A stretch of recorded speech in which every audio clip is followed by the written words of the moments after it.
শিক্ষক শিক্ষয়িত্ৰীবৃন্দ আৰু ইয়াত উপস্থিত আমাৰ সন্মানীয় দাদা বাইদেউ আৰু আমাৰ ধুবুৰী চিকিৎসা মহাবিদ্যালয়ৰ সমূহ ব্যক্তিকে আজিৰ সৰস্বতী পূজাৰ আন্তৰিক কৃতজ্ঞতা জ্ঞাপন কৰিছোঁ। আৰু আজি আমি প্ৰথম বৰ্ষৰ ছাত্ৰ ছাত্ৰীসকলে মিলি আপোনালোকৰ মাজত অসমীয়া কলা সংস্কৃতিৰ এক আদৰ্শ দিহানাম আপোনালোকৰ মাজত প্ৰস্তুত কৰিব ওলাইছোঁ আৰু আশা কৰোঁ আপোনালোকে এই আমাৰ দিহানাম উপভোগ কৰিব আৰু আমাৰ যদি কিবা ভুল ভ্ৰান্তি থাকি যায় সকলো ভুল ভ্ৰান্তি যেন আপোনালোকে আমাৰ মাৰ্জনা কৰে।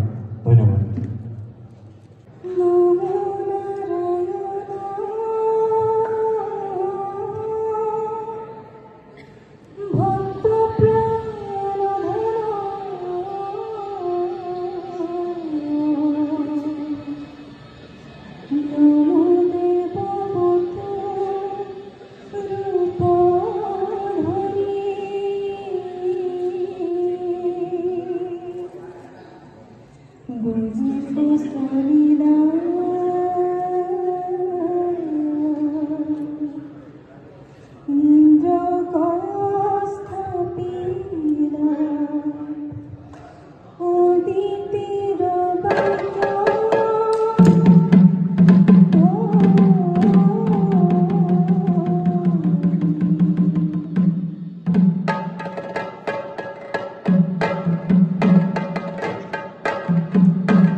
হৰি অন্ধকৰ হে হৰি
হৰি নাম লো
হৰে কৃষ্ণ চাৰি যুগৰ চাৰি ধৰ্ম শুদ্ধ ধৰ্ম নাম পৰম গুৰু শংকৰদেৱে ৰচা হৰি নাম বৈষ্ণৱ মুখে ভৰি লোৱা হৰি নাম আৰু কি ধৰ্ম হইব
বিভিন্ন প্ৰান্তৰ ছবি আপোনালোকে দেখি আছে।